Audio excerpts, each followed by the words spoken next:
আজকের দিনে ধরো আমাদের প্রত্যেকের একটা করে চাকরি রয়েছে, বেশিরভাগ পরিবারের কেউ না কেউ চাকরি করছি,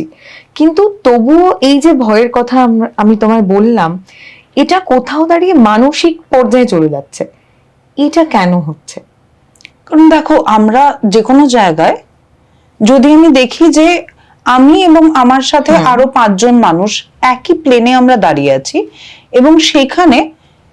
ওই হয় না যে 5 জন সোলজার একসাথে যুদ্ধ করছে, তার মধ্যে থেকে 3 জন মারা গেল, এবার বাকি 2 জন যারা আছেন তাদের তো ন্যাচারালি এই জায়গাটা মনে হবে যে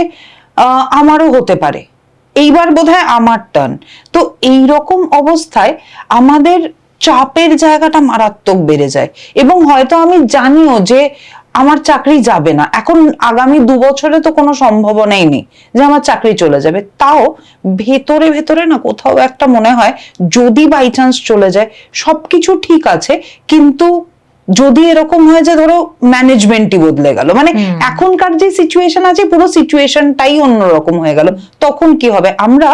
এই আনসার্টেনটির মধ্যে থাকতে থাকতে সারাক্ষণ ধরে আনসার্টেনটি খুঁজতে থাকি, যার জন্য সব থেকে বাজে কি হতে পারে সেটার উপরেই সবার আগে চোখটা আমাদের যায়। সম্পূর্ণ ভিডিওটি দেখতে ভিজিট করুন আমাদের ইউটিউব পেজ দ্য ওয়ার্ল্ড আরোগ্য।